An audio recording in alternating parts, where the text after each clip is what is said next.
Waalaikumsalam warahmatullahi wabarakatuh.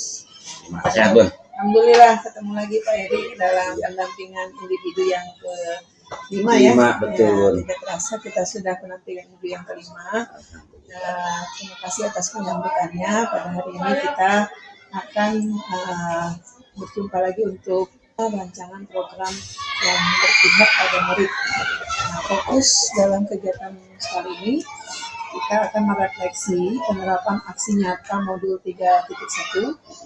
Kemudian diskusi bagaimana rancangan yang Bapak buat yang berdampak kepada murid. Kemudian kita juga berdiskusi perkembangan komunitas praktisi yang Bapak jalankan di sekolah serta implementasi dari rencana Pokok Karya 3 untuk berbagi ke rekan sejawat ya Pak ya. Kemudian nanti saya melakukan penilaian teknik Bapak dalam melaksanakan coaching bersama teman sejawat di pasca ya. Iya, dalam pasca ya.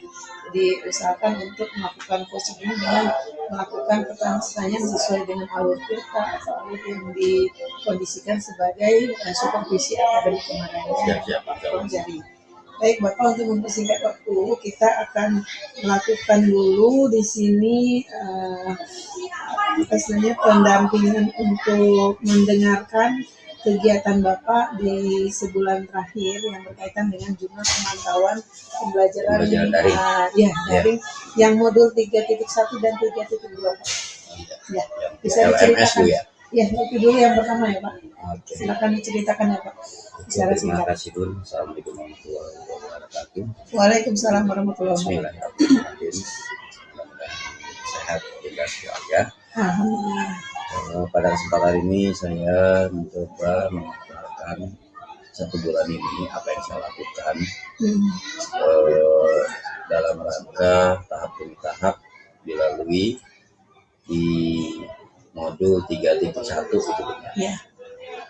Mana 3.1 itu tentang pengambilan keputusan berbasis nilai-nilai kebijakan sebagai pemimpin. Pada awal modul 3.1 itu diawali oleh pendahuluan, yang mana pendahuluan itu kita diberikan pertanyaan pemantik sebagai materi yang akan kita pelajari. Terus kemudian setelah kita mempelajari, saya masuk ke modul mulai dari diri, yang mana mulai dari diri itu pun dilampirkan beberapa pertanyaan pemantik agar kita bisa merespon materi yang di pendahuluan tersebut. Pada kali ini di 3.1 biasanya kita membuat menjawab pertanyaan-pertanyaan, tapi di 3.1 ini dia berbeda Bu. Jadi ada kolaborasi dengan sesama rekan CGP. Oh gitu. Iya, kalau apa saya amati. Ditanyakan itu bukan berbentuk pertanyaan, Pak? Ya, diawali dari pertanyaan pemantik tadi gitu. Jadi ketika dalam pendidikan Pak Nadiem menyatakan bahwa beban dan amanah kepemimpinan adalah mengimbangi semua prioritas. Nah, jadi kita selaku CGP dituntut untuk melakukan hal yang berdampak pada peningkatan pembelajaran pada murid. Jadi di situ kita memberikan ulasan-ulasan atau pengantar, yang mana pengantar tersebut itu dikomentari oleh rekan CGP kita sendiri. Iya, jadi saling berkolaborasi. Nah, di modul mulai dari diri, kita dengan rekan-rekan CGP itu saling berdiskusi. Yang tidak kalah pentingnya lagi, ternyata dalam diskusi itu fasilitator pun ikut. ikut mengkomentari gitu. Gitu. Iya, Pak Cucu itu mengkomentari beberapa, kalau saya lihat hampir semua CGP itu dikomentari, terus kemudian komentar dari Pak Cucu selaku fasilitator, kemudian menjadi diskusi lagi. Itu Jadi dia memang betul-betul dia melibatkan diri dalam ini ya. betul, Sebelumnya iya. apakah seperti itu Pak? Kalau nah Jarang-jarang ini ya? dia yang saya bilang di apa namanya 3.1 ini berbeda gitu. Kalau kemarin biasanya kan kita dikasih pemantik, dikasih pertanyaan, terus kemudian kita mengerjakan secara mandiri. Sendiri ya. Tidak ada yang komentar yang terlalu ini ya. Tidak, paling hasil dari uploadan kita atau tugas kita baru Setuju, bagus. iya gitu baru ya. Pak Cucu itu memberikan memberikan komentarnya. Kalau ini diskusi ikut beliau. Iya, diskusi nih 3.1, makanya berbeda itu. Diskusinya pakai LMS ya. LMS ya, gitu. Jadi ketika saya memberikan pendapat tentang apa namanya sesuatu kegiatan yang berdampak pada murid, kemudian rekan CGP kita tuh mengimbangi. Gitu. Langsung nyambung juga ya dengan betul, mereka juga iya. pernah melakukan gitu. Betul. Jadi kita saling mengisi antara sekolah kita ke sekolah rekan-rekan ke sekolah kita gitu tentang kegiatan-kegiatan yang berdampak positif pada murid. Jadi itu kelanjutan dari eksplorasi konsep ke ruang kolaborasi ya. Nah di eksplorasi konsepnya itu di situ penguatan diskusi, penguatan diskusi berupa kasus. Ruang kolaborasi diskusi ya. Iya, di eksplorasi konsepnya itu. Eksplorasi konsep kan habis mulai dari diri, eksplorasi konsep. Yang tadi mulai dari diri itu kita diskusi antara pribadi dengan rekan-rekan tentang kegiatan-kegiatan atau keadaan di sekolah masing-masing. Ternyata di eksplorasi konsep itu kita disajikan studi kasus. Ada 4 kasus gitu. Yang mana kasus pertama itu tentang apa namanya ya, siswa dengan guru piket gitu. Terus orang tua murid itu menjemput anaknya, kemudian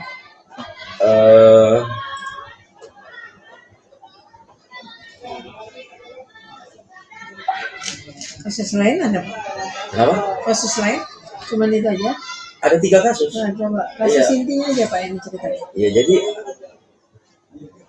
kegiatan kejadian real antara guru dengan siswa dengan wali murid itu intinya. Itu jadi di situ diberikan kasus untuk seperti apa namanya, bagaimana cara kita menangani selaku pemimpin terhadap murid. Ini berarti sikap ya kalau kita menjadi seorang kepala sekolah bukan ya. Betul, iya. Yang berkaitan dengan bujukan moral sama itu ya, etika apa tuh? Dilema etika ya, tentang sosial dan emosional. Terus kemudian setelah itu kita masuk ke ruang kolaborasi lagi, diskusi hanya berkelompok, yang mana kelompok tersebut itu kita mendiskusikan tentang apa namanya ya,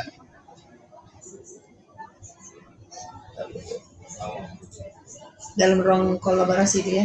Iya. Yang dibagi yang tentang ada 4 segmen. Yang pertama bujukan moral dan dilema etika. Terus kemudian 4 paradigma dilema etika. Kemudian 3 prinsip pengambilan keputusan.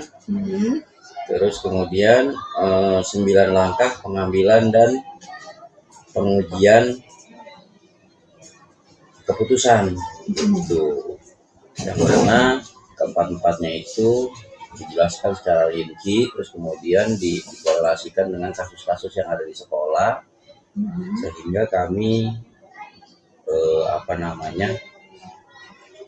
dari sekelompok itu membuat membuat diskusi di ruang kolaborasi, kemudian dilanjutkan dengan presentasi, yang mana presentasi itu ada forum diskusi tanya jawab dengan kelompok lain. Jadi besok harinya ya ruang kolaborasi. Iya betul. Presentasi ya. Presentasi. Bapak sebagai apa kemarin waktu presentasi? Saya mempresentasikan materi terakhir, kemudian dilanjutkan dengan tanya jawab karena waktu itu kita cuma 4 orang. 4 orang. Iya. Jadi modul 3.1 ya? Iya. Ya. Setelah ruang kolaborasi presentasi berarti dilanjut dengan apa lagi?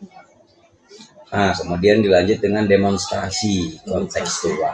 Apa yang Bapak lakukan di demonstrasi? Ya, jadi di demonstrasi tersebut kita diminta untuk diberikan daftar tugas. Itu yang mana daftar tugas itu kita harus mewawancarai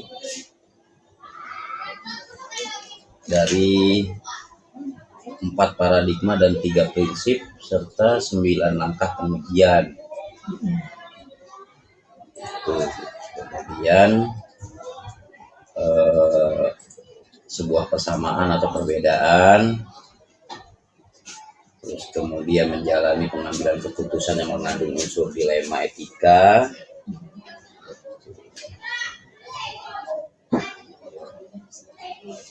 setelah itu kita masuk ke ruang elaborasi. Siapa yang menjadi pembicara? Nah, yang mana elaborasi itu di instrukturnya itu Bapak Suhud Rohis di tanggal 8 Agustus 2024. Bagaimana Bapak memahami apa yang beliau sampaikan? Apakah paham? Ya, ada beberapa pertanyaan-pertanyaan yang diajukan oleh CGP itu langsung ditanya secara detail oleh Pak Suhud.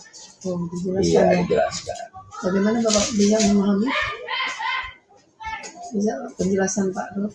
Alhamdulillah kalau untuk secara teori kita bisa dapat pahami karena memang kita kan sudah udah kena dieksplorasi konsep tersebut dan demonstrasi sehingga kita tinggal menerapkan aja. Kemudian setelah itu kita masuk ke koneksi antar materi. Koneksi apa aja yang Bapak membuat? Saya itu membuat berupa video, mulai dari awal filosofi Ki Hajar Dewantara, terus kemudian visi misi, ya dikorelasikan dikoneksikan dengan materi yang kita pelajari tentang kepemimpinan. Itu alhamdulillah udah diupload juga, dan video tersebut seperti biasa masuk ke profil guru penggerak.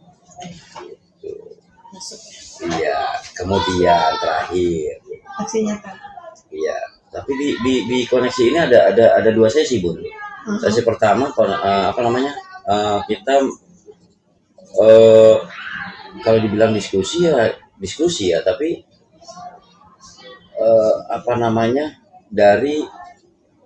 dari yang lontaran instruktur tersebut gitu. Jadi ya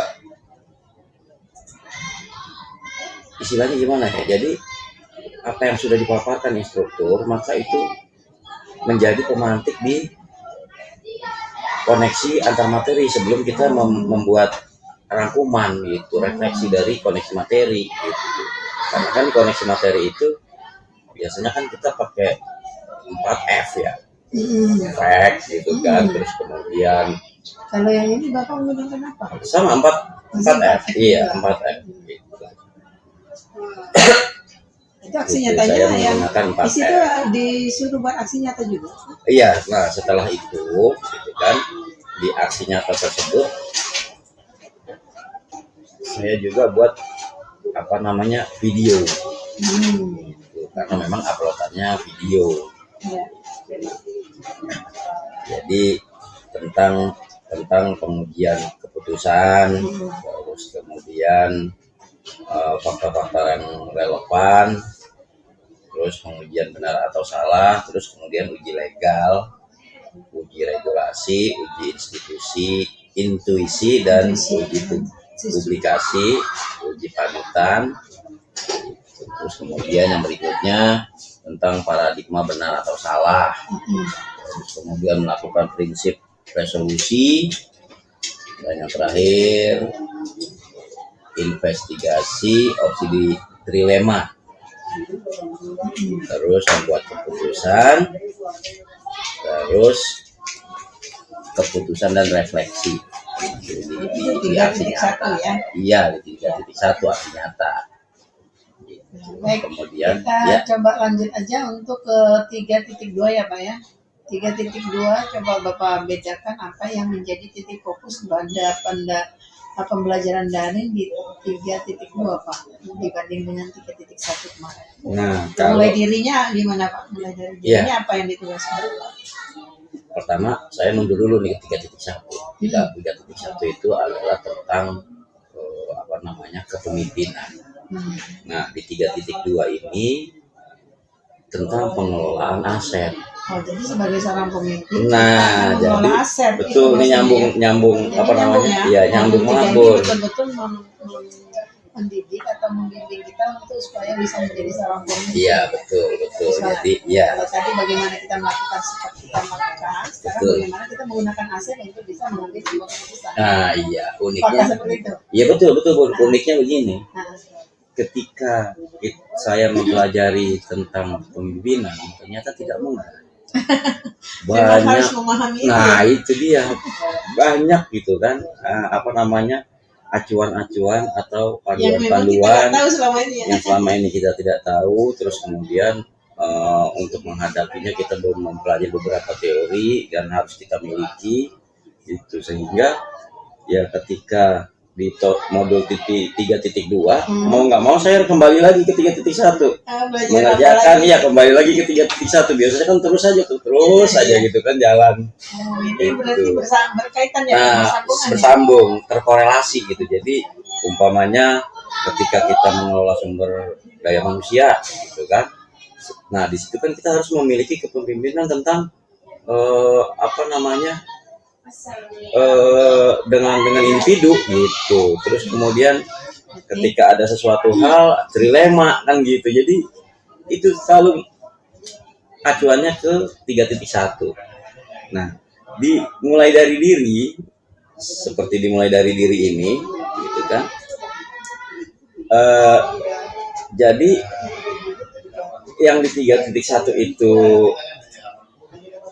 diskusi, tetapi di 3.2 ini langsung pertanyaan, yang mana pertanyaan itu masih ada hubungannya dengan 3.1 gitu, tentang ekosistem sekolah yang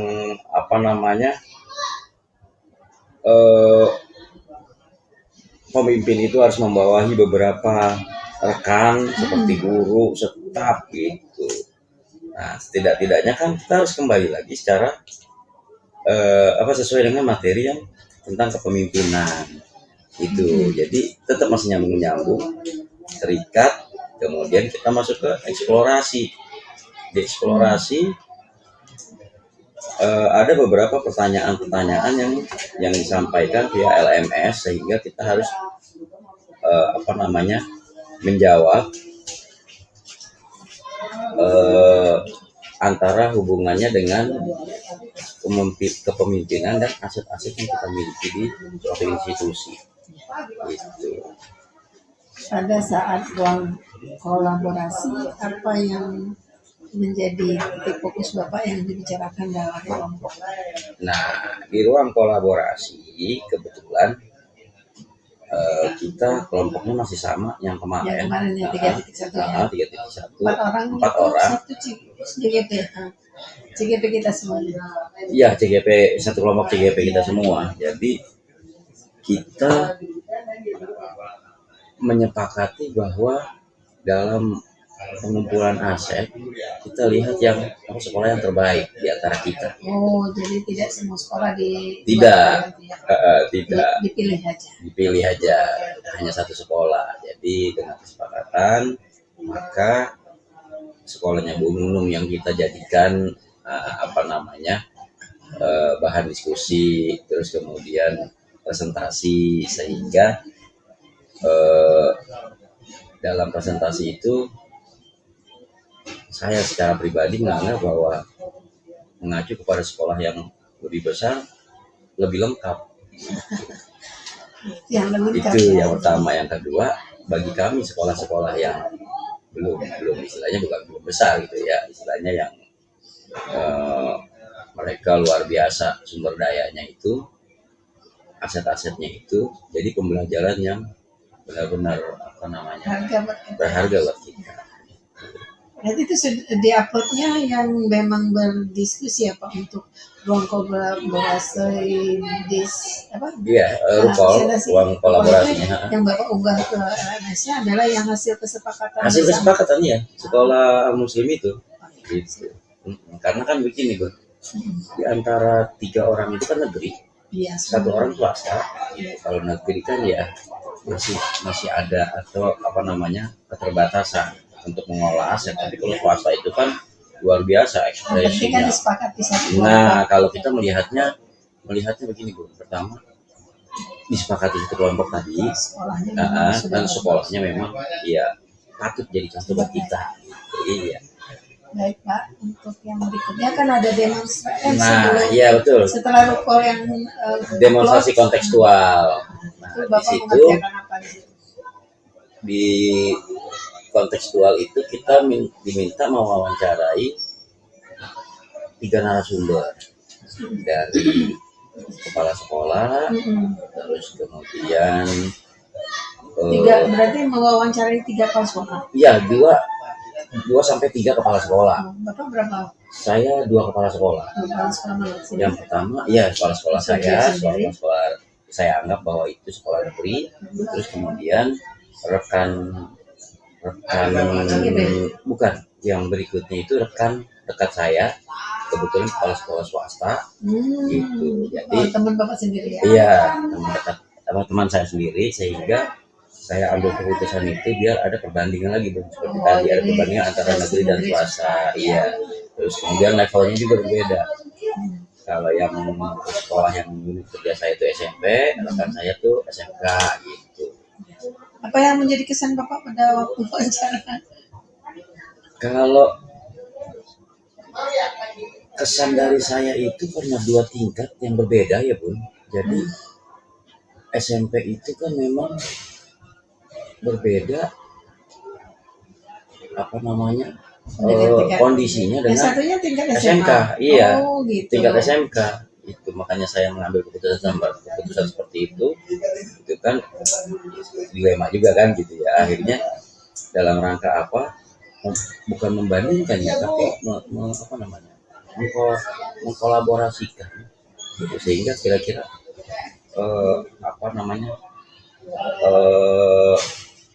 proses kepemimpinan di SMK bisakah diterapkan di SMP gitu. Karena kan ini buat secara pribadi saya Bu ya.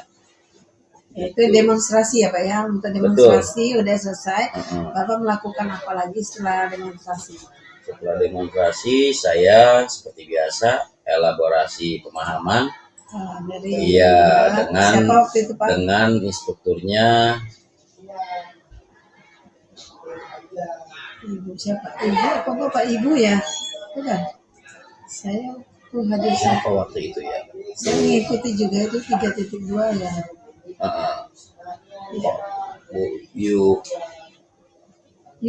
Justinus Budi Setianta. Ibu apa Bapak? Bapak ini. Kalau yang ibu itu kemarin. Terakhir ya. Kemarin 3.3. Ini laki-laki. Iya. Ya, kalau itu koneksinya bagaimana Pak? Bapak menghubungkan antara materi yang sebelumnya dengan materi yang sekarang ini.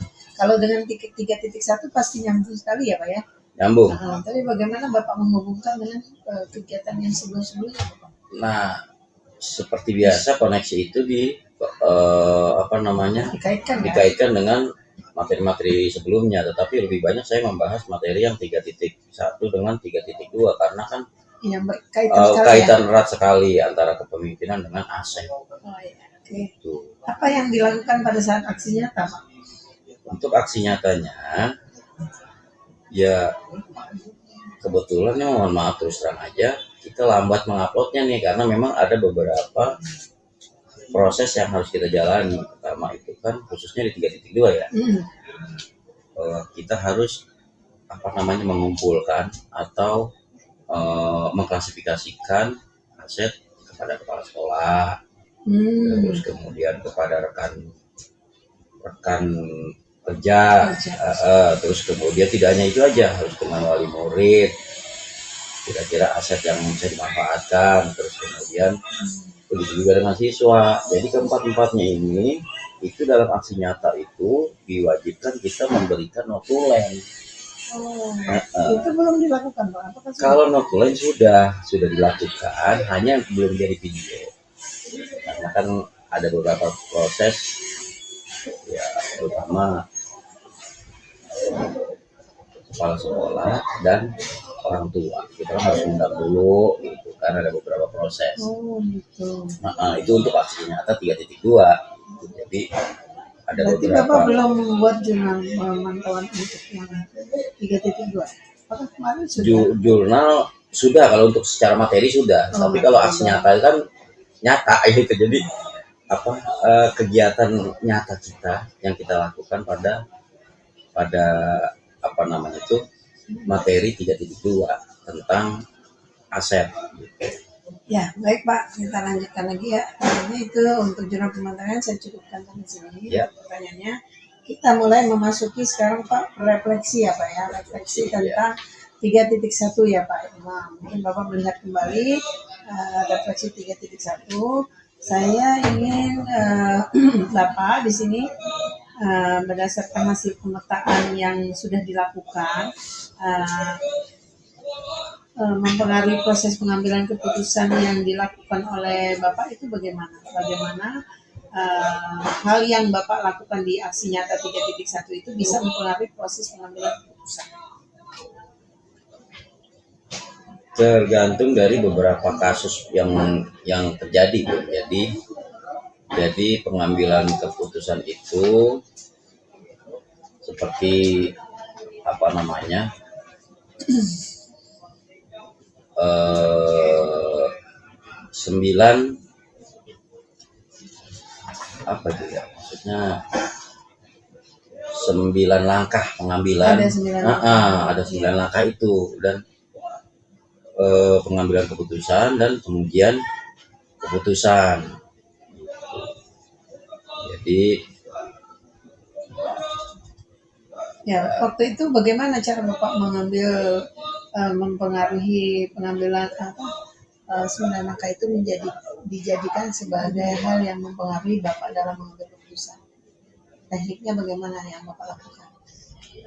Yang pertama itu ada di aksi nyatanya kan? Iya, mengenali nilai-nilai yang saling bertentangan, menentukan siapa yang terlibat dalam situasi ini, terus kemudian mengumpulkan fakta-fakta yang relevan, gitu kan.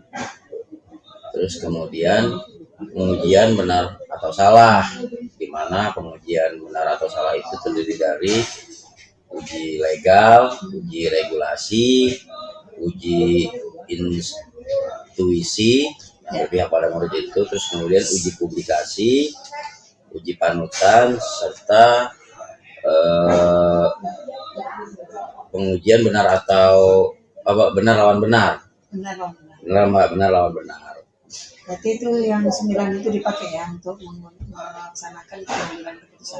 Enggak semua, ada beberapa. Iya, cuma lebih condong lebih banyak digunakan. Terus kemudian baik dari segi apa namanya untuk prinsip resolusi, kemudian investigasi optima itu, terus kemudian buat keputusan, terus lihat lagi keputusan dan merefleksikan. Itu 9 langkah pengambilan dan pengujian keputusan. Ya, baik Pak, untuk yang berkaitan dengan tadi bagaimana mempengaruhi tadi kan menggunakan 9 langkah itu ya. 9 langkah. Nah, apa yang menurut Bapak yang masih perlu dikembangkan dan perlu dievaluasi dalam melakukan langkah-langkah tersebut?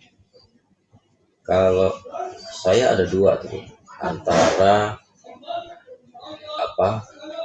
yang siswa itu kasihan itu, Maksudnya? karena seorang murid yang relasi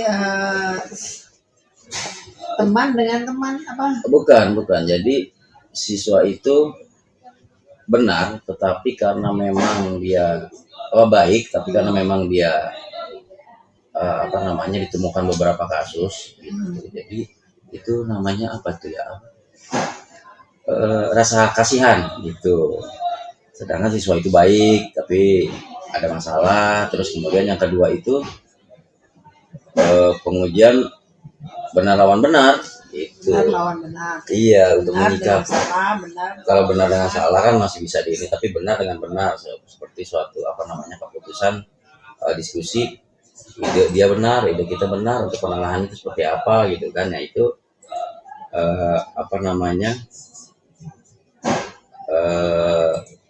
tentang keadilan dengan kepedulian atau rasa kasihan gitu. Itu yang memutuskan yang ada sulit. Mendukung untuk keberhasilan yang lain tadi yang perlu dikembangkan tadi yang Bapak bilang benar dengan salah itu gampang ya. Kalau itu benar kita lakukan, salah kita tinggalkan. Kalau benar dengan benar kan ini yang kadang-kadang kita karena ini sebenarnya ini benar kita mau melakukannya yang mana yang duluan kan ya. Harus melihat siapa nih rasa kasihan berkeadilan atau tidak gitu ya. Nah, jadi di sini bagaimana cara Bapak untuk mendukung keberhasilan dari kesulitan yang Bapak lakukan tadi, yang harus dikembangkan tadi? Kalau saya secara pribadi dengan keadaannya seperti itu, saya harus banyak diskusi dengan rekan kerja, kepala sekolah, sehingga saya mendapatkan suatu keputusan yang penuh rasa tanggung jawab, kan? Artinya win-win solution gitu, tidak memihak dan di tengah-tengah. Ya begini, untuk dilema etika sendiri, apakah pernah Bapak pernah mengalami nggak dilema etika ya? Etika, ya. Sejauh mana Bapak mengalami dilema etika?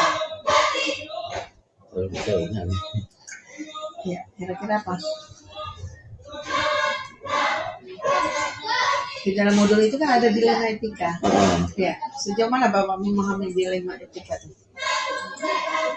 Ya, jadi dilema etika itu suatu situasi yang terjadi ketika seseorang harus memutuskan sesuatu di antara 2 pilihan. Yang mana kedua pilihan secara moral benar tapi bertentangan. Yang tadi itu tuh antara benar dan benar. Mau ya saya harus banyak masukan dari rekan kerja, atasan, agar dapat memberikan suatu keputusan yang bertanggung jawab. Itu pernah terjadi saat sebelum Bapak belajar TGP atau yang sekarang sudah baru sadar kalau ada itu yang dilema etika itu? Pada dasarnya sebenarnya udah pernah, cuma kita belum karena belum nyampe materi kita secara teori gitu belum. Jadinya sebenarnya kalau kenyataannya sih memang sering terjadi ya. Iya. Cuma itu nggak tahu kalau dilema etika. Iya. Setelah Bapak tahu ini bagaimana? Kejadiannya kan lebih mayoritas kepada siswa. Iya. Ketika siswa tersebut ada beberapa kendala, ternyata kan kita tidak bisa melihat dari satu sisi latar belakangnya gitu. Sehingga ya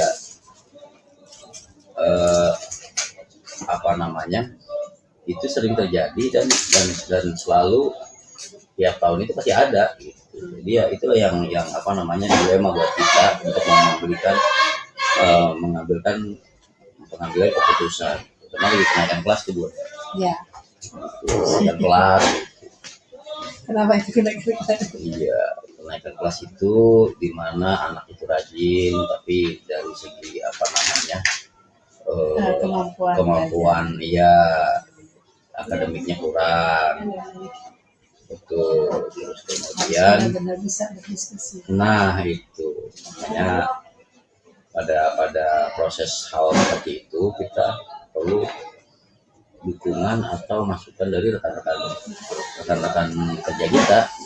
Ya, baik Bapak, untuk refleksi saya kira cukup sekian ya untuk yang selanjutnya. Ini adalah bagaimana Bapak membuat rancangan program yang berdampak pada murid.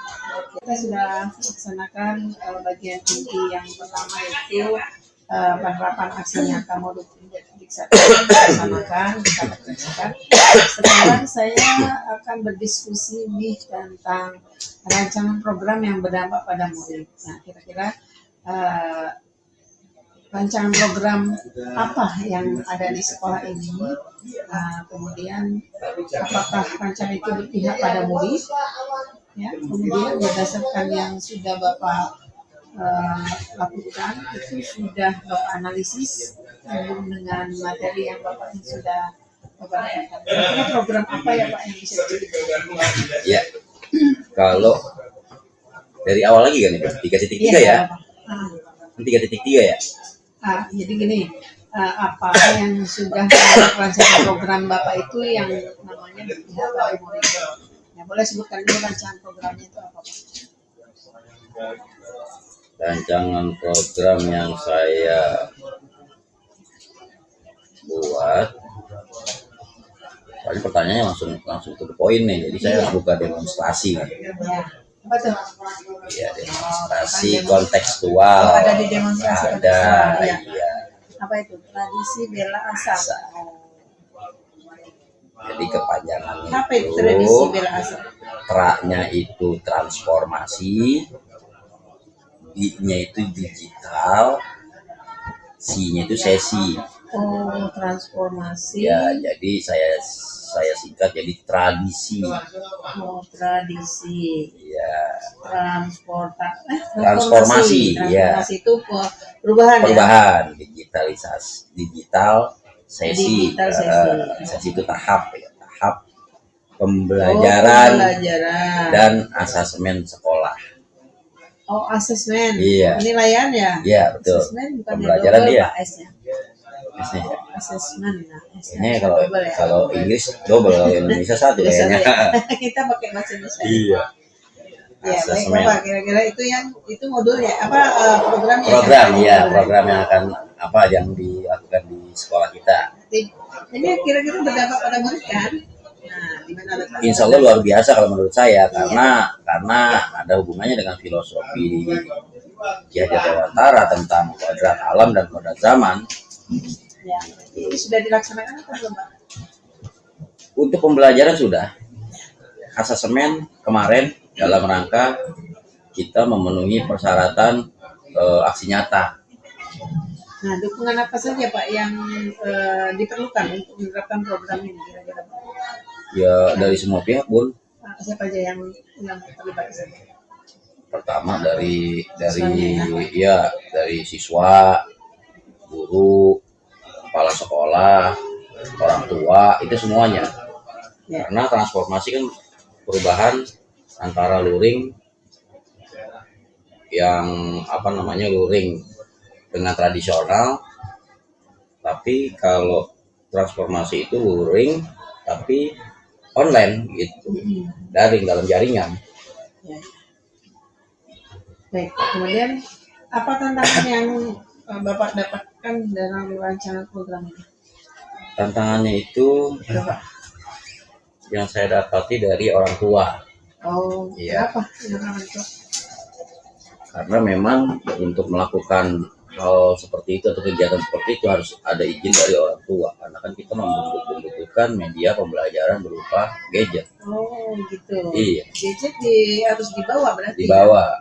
Jadi. Apakah orang tua setuju? Nah, ini di sini kita sosialisasikan dulu sebelum memberikan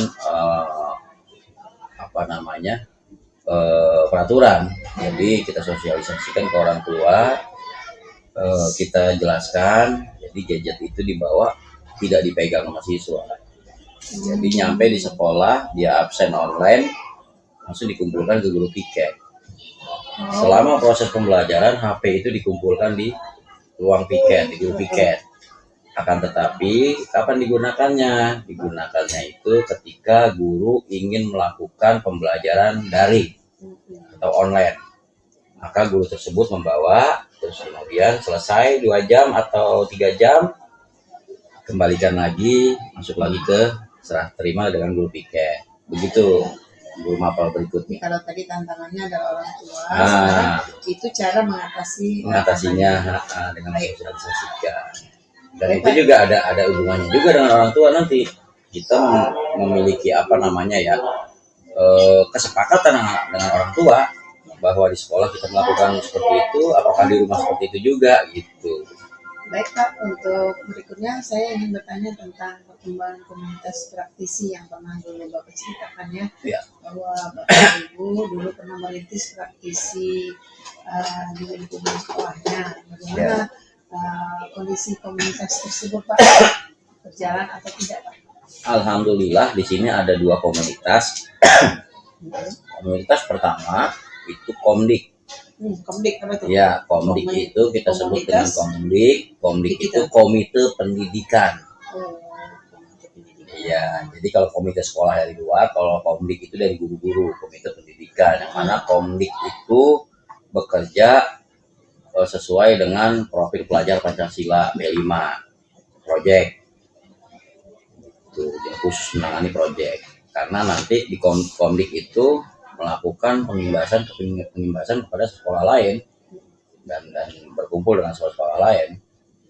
Terus kemudian yang kedua, Kombel, komunitas belajar. Nah, komunitas belajar, jadi bukan murid aja yang belajar, guru juga harus belajar. Jadi guru ada komunitas belajarnya ya? Iya betul. Jadi itu bertujuan agar kita itu tetap mengikuti aturan yang berlaku di kedinasan seperti PEKIN, PMM untuk membantu rekan-rekan kita.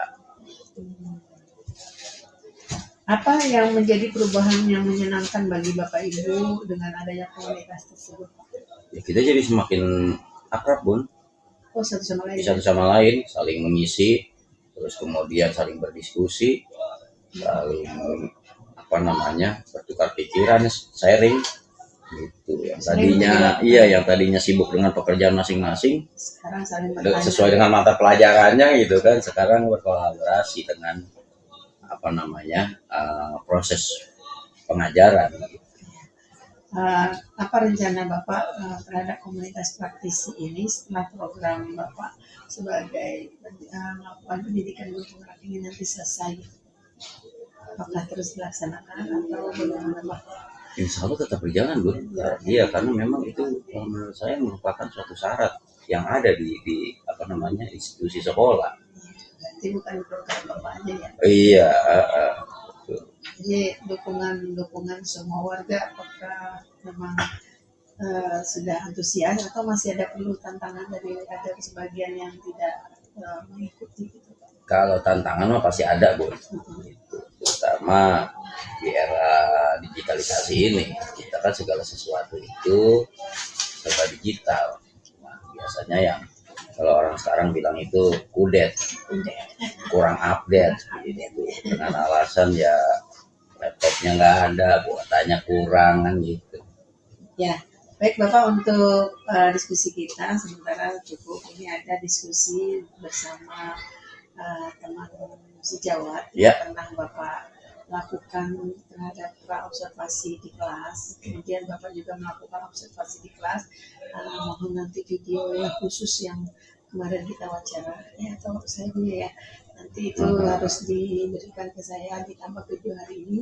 Kita akan merefleksi dan menilai bagaimana teknik Bapak sebagai orang yang melakukan supervisi di kelas gitu ya. Nanti akan ada penilaian sedikit dari saya. Kita akan udah tahu tentang sedikit mengingatkan ya Pak, bukan menggurui ya. Mengingatkan bahwa kita ada prinsip coaching itu kan ada kemitraan ya. Ya. Bagaimana Bapak membangun kemitraan kepada teman sejawat, tolong nanti Ya. ditanyakan kira-kira nih apa nih tujuan kita nih hari ini kita melakukan coaching hari ini gitu kan. Kemudian Bapak nanti diharapkan untuk tidak mengguru ya, kalau nggak salah kemitraan begitu kan. Iya. Nanti Bapak harus banyak menggali ya. Ya, mudah-mudahan. Kemudian proses kreatif, bagaimana kreatif Bapak bertanya kepada teman sejawat, kemudian bagaimana Bapak menggali potensi beliau untuk lebih banyak bercerita. Nah, cerita, gali aja, banyak-banyak menggali ya. Nah, di sini akan saya amati, saya akan melihat sekalian menilai. Mohon maaf ini kali ini bukan didampingi saja, tapi dinilai Bapak ya. Oke, siap. Nah, nanti akan saya lakukan penilaian, ada 4 kriteria nanti yang akan saya lihat Pak ya.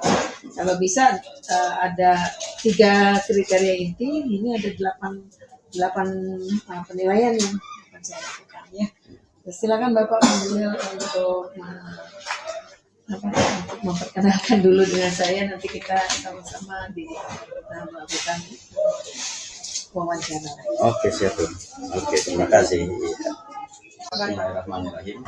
Assalamualaikum warahmatullahi wabarakatuh. Waalaikumsalam warahmatullahi wabarakatuh. Yang saya hormati Bu Nani Linda MPD selaku pengajar praktek saya, terus Ibu Novi Niketut Epinovianti SPD datang. Pada kali ini saya akan mencoba melakukan pasca observasi, yang mana pra observasi sudah kita lakukan, kemudian observasi di kelas pun sudah kita lakukan untuk menyelesaikan tugas saya di modul 2.2, yaitu melakukan pasca observasi yang didampingi oleh Ibu pengajar praktek ya, Bu Nani Roslinda MPD. Mohon izin Ibu. Ya, silakan. Saya akan melakukan pasca observasi yang telah dilakukan oleh Bu Niketut Epinovianti SPD pada kemarin ya, tanggal 26 Juli ya. Ya, terima kasih atas izinnya Bu. Saya akan langsung saja. Apa kabar Bu Novi? Alhamdulillah baik Pak, sangat baik. Luar biasa. Sebelum saya memulai pasca, kira-kira refleksi dari pra observasi dan observasi apa yang Ibu rasakan? Waktu pertama-tama saya masuk ke kelas ya Pak ya. Masih pra dulu, Pra. Ketika sebelum observasi kan kita tanya jawab tuh. Iya. Iya. Observasi saya ngerasa agak grogi sih sebenarnya ya. Karena biasa pembelajaran dari saya itu kan tanpa ada dilihat oleh, walaupun kita rekan sejauh tapi tanpa dilihat oleh Yang dampingi ya. Iya, betul, tanpa dilihat. Nah, sebelumnya saya juga, sebelum saya melaksanakan selalu saya memberikan contoh-contoh siswa seperti biasa. Cuma setelah berjalan ini yang saya harapkan memang siswa itu sama seperti guru sebenarnya, dan guru juga sama seperti siswa sebenarnya. Apabila ada penilaian mereka mungkin akan grogi. Itu Nervous ya? Iya, betul, nervous. Padahal mungkin kalau tidak ada menilai, mungkin mereka akan biasa. Iya. Seperti demam panggung mungkin ya. Iya, luasa. Karena memang kalau jalan Iya. apa adanya kan kita nggak memiliki ibaratnya konsep di luar kepala. Tapi kalau penilaian itu kan harus benar-benar tertata gitu ya. Observasinya, Iya. kalau saya merasa juga takutnya hasilnya tidak gitu. Karena memang tidak direkayasa dan itu berjalan Adanya. apa adanya. Betul. Kira-kira pembelajarannya gimana tuh di para observasi? Untuk pembelajarannya ke siswa. Buat Bu Novi. Buat ya itu tadi saya tidak, dari praobservasi itu saya tidak berharap ya tujuan apa yang saya inginkan itu berjalan dengan baik. Itu pikiran saya. Memang sekali lagi itu tidak direkayasa dan apa adanya. Itu observasi, Bapak belum percaya tentang pasca kan? Iya. Terus kemudian setelah observasi, kita kan observasi di kelas nih. Iya, betul. Nah, apa yang dirasakan? Pada pelaksanaan observasi. Ya? Oke. Pada waktu observasi yang saya jalankan di hari Jumat 26 Juli 2024 itu, saya masuk ke kelas tanpa anak tahu ada bapak yang menilai. Saya juga memang tidak memberitahu siswa tersebut. Dan saya senang, maksudnya bangga terhadap anak-anak saya yang akhirnya mendadak tapi mereka bisa. Saya membuat jalan itu memberikan tujuan yang saya inginkan adalah peserta didik itu ada beberapa siswa yang bisa melaksanakan ini kebetulan materinya bilangan bulat ya kan. Mereka bisa berupa permainan juga kan waktu itu ya? Iya betul, karena saya membuat gini, saya tidak sempat membuat olahraga. Terus kemudian saya melihat anak-anak ini kebetulan semangat. Saya membuat kelompok. Nah kebetulan saya dari kelompok dari materi. Jadi bilangan bulat saya masukkan misalkan bilangan negatifnya, positifnya, bilangan selalu saya bikin. Terus kemudian, nah mereka itu excited. Karena saya membuat itu dilakukan untuk menunjukkan ini anak peserta didik dia tahu mereka mana menunjukkan dari bilangan positif dengan bilangan bulatnya. Kemudian yang saya lakukan pada saat itu adalah peserta didik memerankan langsung. Iya, jadi mereka bisa. Iya betul Pak. Jadi itu permainan sederhana yang saya lakukan di kelas. Kebetulan juga anak-anak juga semangat. Jadi mereka berlomba-lomba untuk maju. Untuk mereka jadi pemeran utama. Gitu. Oke, itu. Nah, memang sengaja saya tidak konfirmasi dulu kan tentang waktunya, walaupun di pra itu sudah ada rencana biar kan yang katakan itu biar alami itu masuk kelas dan setelah ibu observasi dengan beberapa materi pemasaran sederhana dan tradisional. Kira-kira tujuan dari pembelajaran tersebut?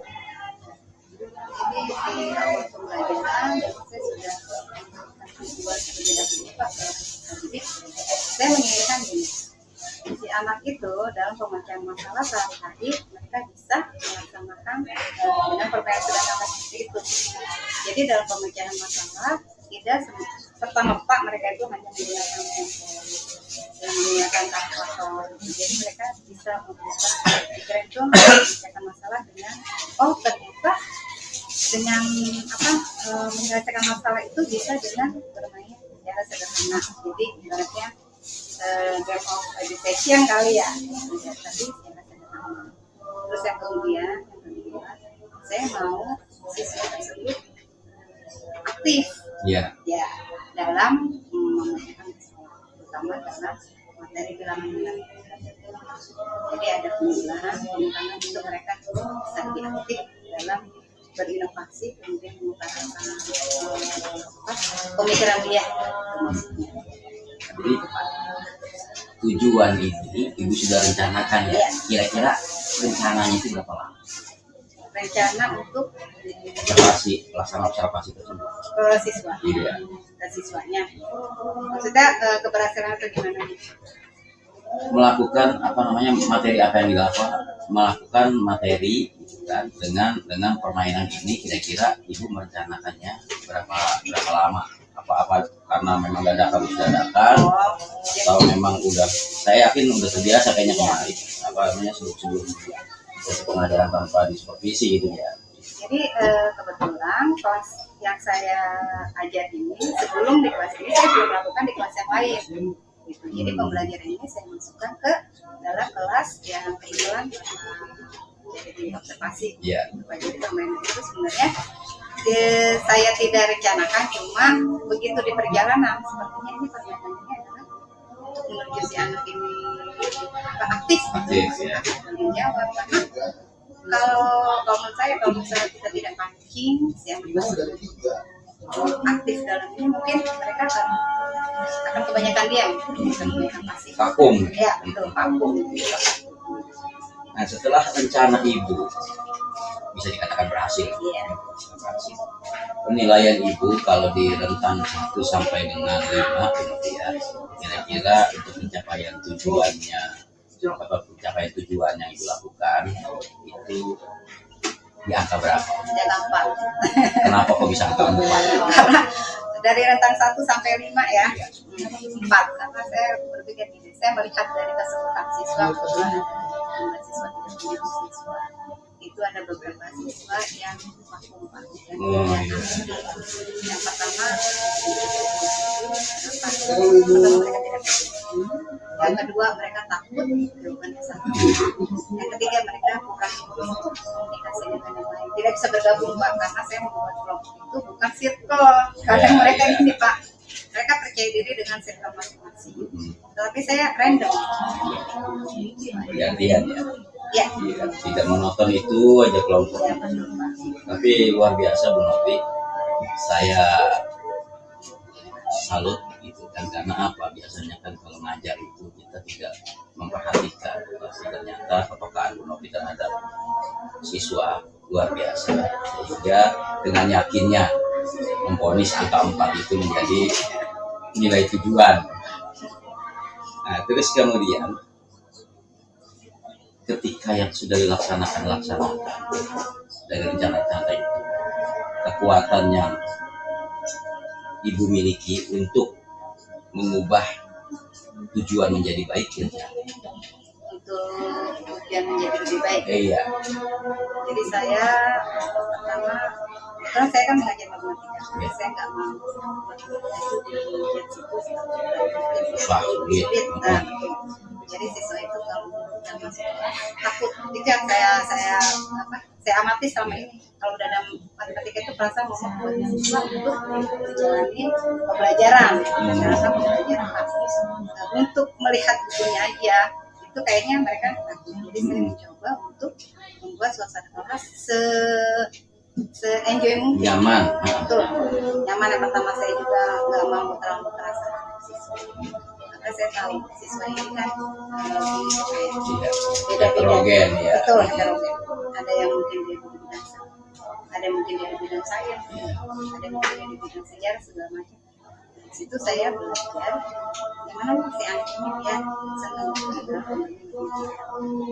kemudian saya melihat siswa ini dari yang saya adakan presentasikan Pak ya, saya kan melakukan presentasi setelah mereka berdiskusi, itu yang saya lihat mereka mengusahakan hasilnya pun dengan gaya mereka Pak, dan saya tidak mau memberikan ujian siswa itu maaf ya, misalkan kamu harus penyampaian seperti ini, karena saya memberi ruang untuk mereka biar mereka berekspresi dengan gaya mereka. Bagaimana mereka misalkan memberikan presentasi di depan kelas, saya tidak mau memberi siswa harus begini-begini. Jadi dari situ saya bisa menilai siswa tersebut itu sudah memahami atau belum. Gitu aja Pak yang saya anggap, makanya kenapa bisa saya ngambil nilai poin 4 gitu. 4, yakin 4 ya? Iya betul. Karena ngelihat antusiasme siswa Pak, sampai pertemuan berikutnya lagi mereka juga tetap mau, ayo Ibu kita bikin permainan baru seperti itu. Itu dia yang saya bilang luar biasa, peka, dan jadi tidak terbawa arus dengan proses pembelajarannya, tetapi merupakan sebagai sosok pemimpin yang dimana bisa melihat heterogennya siswa, dan dari pengajarannya juga saya lihat termasuk unsur berdiferensiasi. Nah, dari beberapa yang Ibu sebutkan tadi kan ada permasalahan dengan menetapkan poin 4 dengan yakin. Nah, yang saya ingin tahu peluang untuk satunya itu seperti apa? Kalau untuk satunya ya, mungkin kalau untuk peluang satunya saya ambil dari 36 siswa ini kan ada beberapa yang saya lihat ya Pak, yang saya telusuri itu ada yang diem, ada yang takut. Nah itu mungkin untuk tindak lanjutnya bersama. Nah iya betul. Iya, itu mungkin akan saya gali. Maksud saya gini, oh mungkin dia tidak suka dengan apa yang saya berikan permainan, mungkin dia masih ada agak takut, itu mungkin akan saya telusuri. Maksud saya karena gini, ada sikap yang introvert yang mereka mungkin tidak mau berbagi dengan temannya, tapi dia dapat melaksanakan. Ada pas satu siswa di kelas yang saya observasi ada seperti itu. Jadi mereka bisa, tetapi dia tidak mau bekerja sama. Iya. Hanya Pintar diri sendiri. betul, Gitu. hanya untuk diri sendiri. Jadi dia ada yang tidak mau bekerja secara kelompok. Ada seperti itu. Ada juga yang begitu bercerita saya telusuri lagi ya itu tadi Pak. Ada yang ini loh saya gitu. Dan saya tidak mau berbagi kepintaran saya dengan yang lain karena itu nama kelompok bukan nama pribadi. Jadi yang saya telusuri seperti itu. Untuk tindak lanjutnya mungkin apa ya? Mungkin kita harus pelajari latar belakang siswa tersebut. Mungkin di rumah juga dia kurang komunikasi dengan keluarga. Karena sifatnya introvert itu mungkin. Itu sih Pak yang saya tidak lanjuti. Itu luar biasa. Jadi ternyata jawaban Bu Novi itu memuaskan buat saya. Satu yang saya korek-korek nih tindak lanjutnya apa? Kadang itu kita bisa melihat yang mayoritas saja, dan minoritas itu kadang kita tinggalkan. Ini yang saya ingin, minoritas itulah yang harus kita gali, gitu kan, agar proses pembelajaran kita variatif sehingga tidak menutup kemungkinan pembelajaran berikutnya dia lebih aktif lagi. Dan yang jelas suatu keberhasilan itu apabila kita bisa merubah watak atau sikap, itulah yang disebut berhasil. Kalau monoton ya tidak bisa dikatakan berhasil. Jadi dari sekian banyak yang Ibu jelaskan ke saya, hambatan-hambatan apa aja sih kira-kira yang benar-benar membuat Bu Novi itu tertantang? Kalau hambatan untuk saya sebenarnya dari yang pertama itu adalah dari olahraga mungkin ya. Jadi yang kemauan saya itu adalah olahraga mungkin kalau untuk whiteboard itu whiteboard peta, mungkin lebih memudahkan siswa. Ya, Berarti papan tulisan kotak-kotak itu ya, buat kurva gitu ya. Iya, memudahkan siswa untuk lebih mengeksplor yang mereka punya. Sedangkan kalau di lantai itu kan buat mereka dari yang duduk belakang pun harus Melihat ke depan, betul, iya, ke maju depan, gitu. iya. Nah itu aja untuk yang materi ini yang mungkin ya hambatan dalam materi ini. Kemudian kalau untuk siswa ya hambatannya itu tadi Pak, ada beberapa siswa yang tidak mau bekerja sama. Itu aja sih Pak yang saya berikan. Tapi untuk keseluruhan ya alhamdulillah. Ya. Tadi kita bicara tentang hambatan yang Ibu sudah jawab secara detail dan gamblang. Untuk solusi ke depannya seperti apa ya? Untuk solusi, jadi saya gini, kalau waktu beberapa tahun lalu saya pernah siasat itu pakai kertas bekas kalender. Kalender belakang itu kita bikin kotak-kotak itu menggunakan plastik, jadi pada saat mereka membuat titik itu kita bisa hapus kembali. Itu sih yang saya lakukan sebelum ada papan berpetak. Paling itu aja untuk yang materi yang saya suka. Ya, kalau memang tidak ada media olahraganya, itu siasati dengan kertas kalender itu ya, belakangnya putih itu. Atau mungkin dengan fokus kali ya, fokus kita mau pakai game education kayaknya gitu, kayaknya sepertinya siswa itu kalau dibikin game education yang kita menggunakan Kahoot ataupun yang kemarin kita gunakan itu Pak, mungkin anak lebih antusias lagi. Ya, buat permainannya akan saya kembangkan untuk kelanjutannya. Jadi untuk rencana utama dalam mencapai tujuan tadi Ibu sudah sampaikan ke saya. dengan apa namanya penentuan kurikulum 4 itu ya, kira-kira dalam pencapaian tujuan strategi ibu, kan tadi kan tujuannya nih, strateginya apa yang akan dilakukan Untuk strategi pembelajaran pembelajaran ke depan ya. buat strategi pembelajaran dengan cara mereka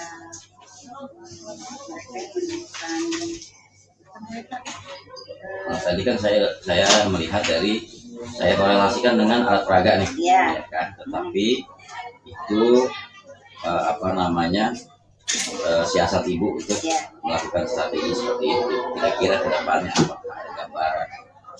Tadi ibu ingin sampaikan ada tulis kota-kota gitu kan strateginya. Jika kita ke sekolah iya atau gimana? Kira-kira gimana? Pas sekolah mah udah sering Pak, saya mau minta sebenarnya udah sering untuk mempermudah saya menyampaikan belajar siswa itu udah saya minta gimana karena sampai sekarang pun belum terrealisasi, jadi saya gunakan ya tadi mungkin pakai kertas kalender gitu atau mungkin dengan gamification. Tapi ketika yang ibu inginkan tidak tercapai, apa yang ibu rasakan sebenarnya? Kecewa sih pasti Pak ya, karena itu salah satu hambatan untuk bisa menyampaikan pembelajaran. Sebenarnya guru ini kan banyak yang mau disampaikan, kemudian banyak di otak ini yang pengen proof buat siswa gitu loh Pak. Karena keterbatasan mungkin saya dari sekolah, mungkin kita harus memaklumi. Jadi ya kita jalankan saja apa yang kita bisa dulu. Nah, iya, itu yang saya inginkan jawabannya sebenarnya. Kamu masih di ruangan deh kan? Tidak ada anak kartu jadi. Iya, memang kondisi bukan kondisi sebenarnya ya. Untuk menjadi ini kan kita ada prosedur yang harus kita jalankan. Dan intinya secara pribadi saya menyatakan bahwa ternyata strategi ibu untuk mensiasati segala sesuatu hal itu memang luar biasa gitu. Jadi baik dari segi kepekaan terhadap siswanya dengan kondisinya gitu. Jadi kita ke sesi akhir dalam pasca komitmen ke depan gitu kan. Apa yang akan ibu rencanakan itu dilakukan Untuk siswa. baik untuk siswa ataupun sekolah. Untuk saya gini Pak. Fokus ke pembelajaran ya, Iya. fokus ke pembelajaran. Iya. Kalau saya akan melakukan apapun itu yang positif untuk siswa. Baik itu kalau saya utamakan ini adalah mungkin karakter ya Pak ya. Karena kita berbicara tentang siswa, mungkin karakter siswa terlebih dahulu, kemudian attitude siswa, dan nanti di setelahnya itu kita akan bisa memberikan pembelajaran yang lebih bermakna untuk masuk ke otaknya siswa. Itu buat siswa. Untuk buat saya sendiri, saya insya Allah akan mengapresiasi apa yang saya punya. Dengan seperti kemarin saya mendapat ilmu dari Bapak Cairi, ilmu baru, alhamdulillah, gamification Pak Kahut, itu alhamdulillah sudah saya lakukan di beberapa kelas. Dan saya juga memberi reward kepada siswa, itu membuat antusias. Siswa itu terus Pak, jadi mereka berlomba gini. Selain kecepatan, mereka ketepatan dalam menjawab. Jadi walaupun mereka cepat tapi tidak tepat, dia tidak akan menang. Tapi mereka juga tepat tetapi tidak cepat menjawab, mereka juga tidak akan menang. Itu membuat mereka antusias, itu Pak yang akan saya kembangkan. Untuk diri saya Pak yang mengeksplor. Ya, memang budaya positif itu harus kita kembangkan. Budaya positif kita berbagi yang baik-baik. Betul. Karena saya juga gini, saya banyak mendapat ilmu dari Alhamdulillah. Nah, itu pun akan saya bagikan ke rekan sejawat atau ke siswa dalam pembelajaran. Itu aja Pak, alhamdulillah. Jadi kalau buat saya cukup gitu pembelajaran saya. Ini tadi kita udah bicara tentang tujuan, strategi, dan ini sedikit mengorek secara pribadi sebenarnya. Jadi pribadinya begini, kira-kira komitmen ibu yang udah ibu sampaikan ke saya nih kan, tokoh di sekolah ini yang bisa mempertahankan komitmen ibu sebenarnya, yang bisa mempertahankan saya sampai ini. Iya, ibu masih pegang komitmen. Ya tadi kan kita lihat hambatannya ke siswa begini, ke sekolah begini, yang membuat ibu tetap masih komitmen pada saat ini tuh. Apa ya, kalau saya berpegang gini, saya niat dari berangkat rumah itu niat untuk mengajar siswa transfer ilmu, minimal anak ini ada perubahan sampai jam sore itu ada perubahan sampai pulang. Itu aja sih yang saya pegang. Sekarang gini, kalau kita berkomitmen karena seseorang atau karena sesuatu dan seseorang itu yang sudah tidak bisa kita jadi pegangan, menghilang, itu akan susah. Jadi saya hanya membuat saya transfer ilmu, kemudian membuat siswa ini lebih baik ke depan. Itu aja sih komitmen saya. Insya Allah istiqomah. Setelah kita sudah melakukan hal observasi ini,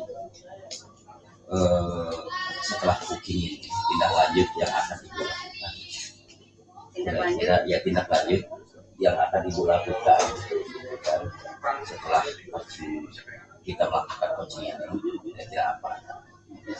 Mungkin akan lebih memperbaiki tindak lanjut untuk kedepannya kan Pak ya? Ya itu mungkin saya akan memperbaiki cara pembelajaran saya ke siswa, kemudian cara pendekatan saya yang lebih maksimal lagi ke siswa, mungkin itu yang akan saya lakukan, dan pembelajaran yang lebih menarik untuk siswa agar mereka bisa berpikir bahwa matematika itu adalah pelajaran yang sulit. Saya mau membuat matematika itu adalah pembelajaran yang menyenangkan. Itu sih Pak yang apa namanya Kedepannya. Iya betul, yang kedepannya. Kira-kira kalau kita masing-masing introspeksi jatuhnya. Iya. Kira-kira menurut Bu Novi kelemahan yang ada pada diri Bu Novi yang harus dikuatkan itu apa? Kelemahan saya itu sebenarnya itu menjadi iya betul. Tapi Jadi bisa membuat siswa itu jadi ini loh aktif. Ya, jadi saya gini, awal untuk masuk ke kelas itu mungkin saya kurang terjadi, tetapi dengan melihat siswa-siswa itu antusias. Ya betul Pak, terutama gini misalkan, pelajaran matematika Ibu Novi gitu, kok seolah-olah saya dibanggakan, dibutuhkan oleh mereka. Itu yang membuat saya, oh ternyata saya dibutuhkan oleh siswa, itu menjadi penyemangat saya. Terus terang Pak, di awal saya bisa membuat sesuatu itu saya kurang percaya diri sebenarnya untuk mentransfer ke siswa.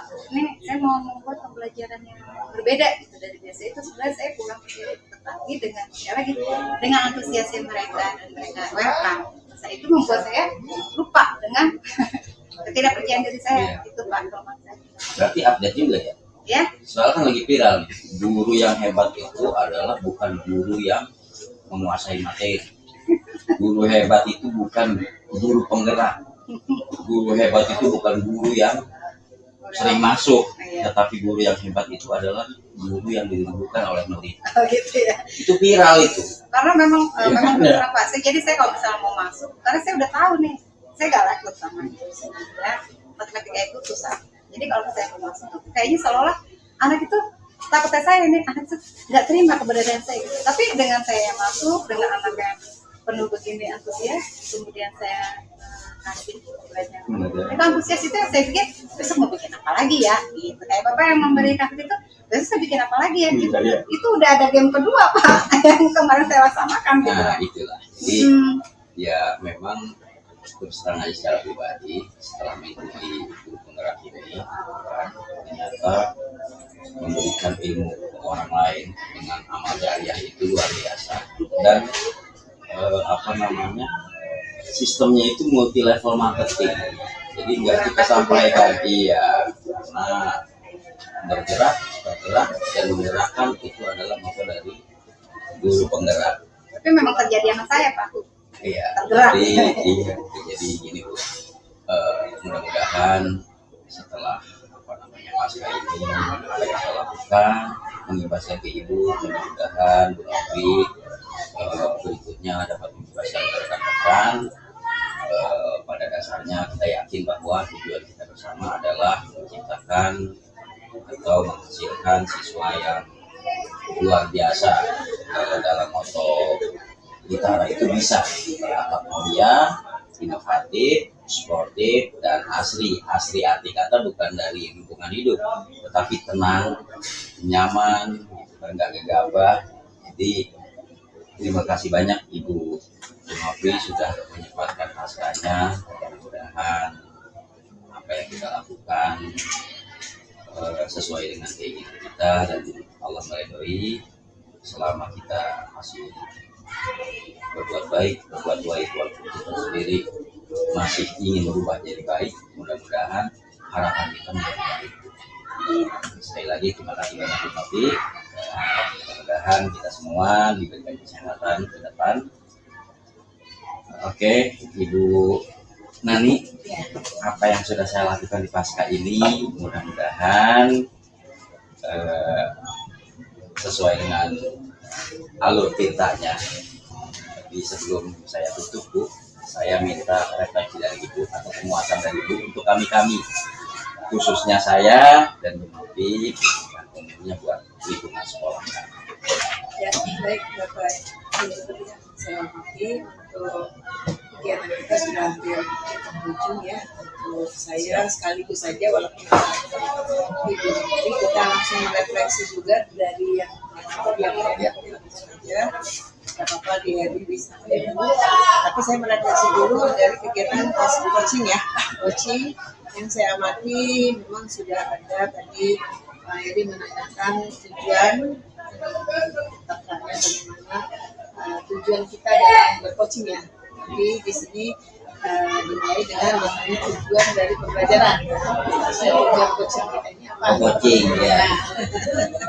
Jadi nggak apa-apa pilih pembelajaran, tapi saya tarik tadi ada yang mengatakan bahwa kita akan melihat kembali apa yang sudah dilakukan di Praha sama pasca itu sebenarnya dan walaupun tidak dikatakan tapi itu sudah tujuan gitu ya. Jadi aku grogi Bun, sama seperti Bu Novi. Kan ketika didampingi itu grogi, padahal udah mateng di luar kepala, saking luar keluar ya. Tujuan pembelajaran adanya di Praha. Iya. Tujuan pasca ini yang Pasca, kita tahu nggak kalau sekarang ini kita ngapain, tujuan kita apa? Iya, melihat kembali apa yang sudah tapi ada sebenarnya udah jawaban, tapi lupa hanya tujuan pembelajaran. Pas diidentifikasinya itu Bu ya. Bapak itu saya anggap sebagai tujuan. saya ngeliat ada tujuannya. Ya memang tadi Pak Iri sudah banyak menggali ya, bukan memberi, tapi memang sedikit tidak banyak untuk menjadi supervisi kita mengurangi untuk kita memberikan apapun kepada si yang di coachingnya. Jadi kita benar-benar bertanya aja, jadi tidak banyak memberikan sesuatu. Biarkan si coachingnya yang menceritakan sendiri dan yang lainnya sudah mengikuti alur dan sudah saya cek di sana ada semua. Dan Pak Erik tadi sudah dihadirkan Ibu Novi sebagai dari coachingnya Bapak di pasca observasi pelajaran. Sekarang saatnya kita bagian akhir ya Bapak ya, kita melakukan refleksi terhadap proses pendampingan desa. Setelah Bapak menjalani program PGP ini, hal yang menurut Pak Khairi ini yang paling dikuasai adalah materi-materi yang dipraktikkan itu apa yang paling Bapak kuasai? Saya paling kuasai itu budaya positif. Ya, itu budaya positif. Budaya positif itu mengena sekali di hati dan apa namanya kita juga melakukan pengimbasan juga memiliki semangat tersendiri dari segi apa namanya ending pembelajarannya itu kita jadi semakin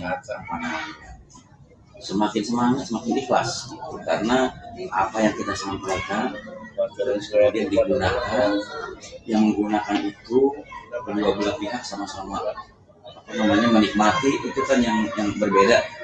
Apa yang saya rasakan secara pribadi, budaya positif itu. Untuk materi yang kira-kira menurut Bapak masih membingungkan dan ini kayaknya perlu, kalau Bapak mau praktekkan masih harus baca lagi, mungkin harus diperdalam lagi, itu apa ya kira-kira? Nah, itu 3.1. Oh masih ya? Iya, pemimpin. Oh jadi pemimpin ya? Kepemimpinan, iya. Jadi yang tadi saya katakan itu materinya luar biasa gitu kan. Jadi ada beberapa Diulang-ulang ya? langkah-langkah, iya. Kemudian Pak, dalam hal pembelajaran daring ini, Bapak merasakan kenyamanan belajarnya itu pada saat pembelajaran yang daringnya apa, kemudian pada saat karya ya yang pendampingan ini, kira-kira menurut Bapak itu yang terkesannya enak sekali didampingi pada saat pembelajaran?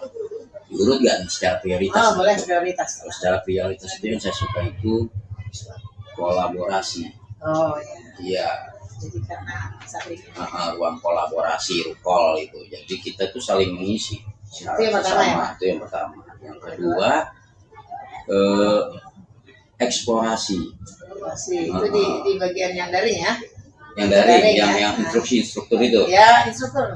Instruktur. Jadi dari diskusi saya mendapatkan apa namanya, ketika instruktur memberikan arahan, kita menguatkan ilmunya kembali gitu, sehingga kita dalam apa namanya mengkoneksikan materi dengan melakukan aksi nyata itu ya, yakin gitu. Ya, dalam pendampingan individu yang saya lakukan sebagai PB di sini, dari seluruh program yang dari awal sampai sekarang ini, apa yang menurut Bapak terkesan sekali, ada apa membuat Bapak mengerti gitu ya, tiba-tiba sekarang udah banyak yang melakukan kegiatannya sendiri tanpa harus saya ingatkan gitu, apa Pak? Nah, itu antara paradigma visi dengan budaya positif. Yang pertama ya, itu didampingin didampingin ibu langsung gitu kan. Terus kemudian melakukan budaya positif juga didampingi, sehingga saya pikir kayaknya apa namanya ada suatu rasa kurang ibaratnya ketika saya didampingi dengan PP.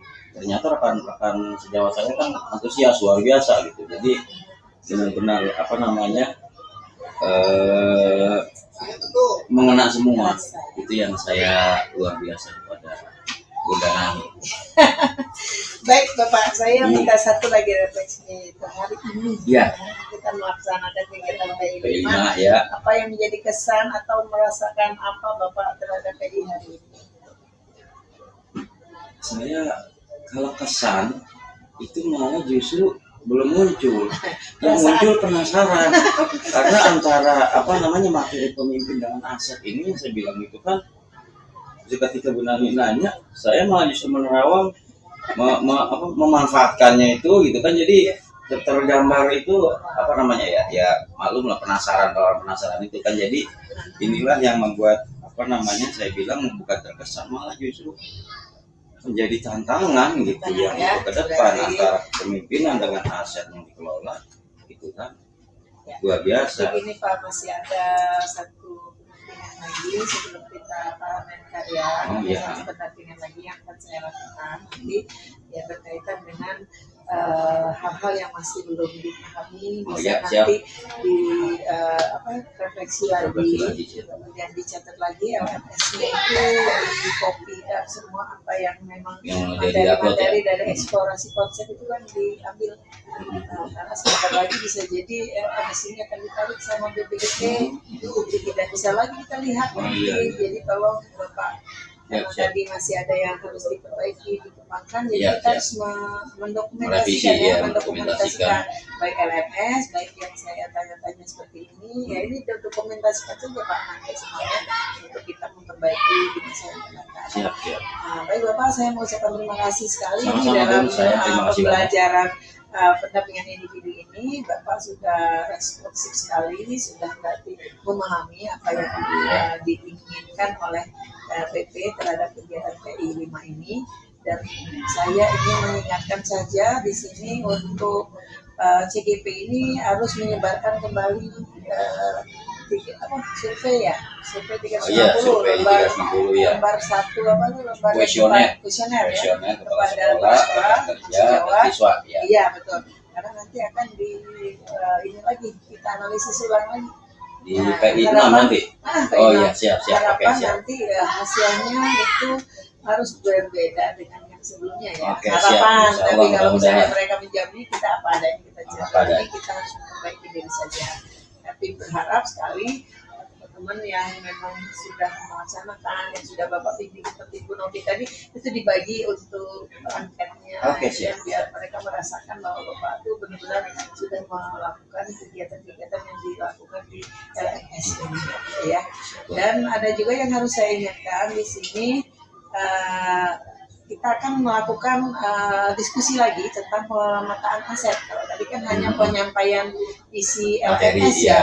Kalau nanti Bapak harus menceritakan di sini tentang bagaimana Bapak memetakan aset bersama kepala sekolah, kepada masyarakat, Wali wali murid. murid, ya, Murid, kemudian kepada ya. muridnya. Lalu itu diambil untuk notulennya, foto kegiatannya, nanti juga daftar hadirnya Pak ya, daftar hadir jangan lupa ya Pak dibuat ya, untuk bisa saya lihat bagaimana Bapak melakukan diskusi itu. Jadi videonya kalau bisa ditayangkan kita lihat nanti, itu Bapak lakukan sendiri tanpa saya, tapi saya melihat videonya kegiatannya ya Pak ya. Oh, kegiatan dengan kepala sekolah. Iya. itu dengan- Iya. Iya, itu dilakukan sendiri di Oke, luar. siap. Tapi pada waktu PI 6 nanti saya melihat. Jadi Siap. di PI 6 nanti saya lihat video ini sama biasa jurnal pemantauan lagi ya 3.3 sama satu lagi nanti yaitu tentang program. Apa sudah harus menyiapkan program yang akan dipanenkan ya.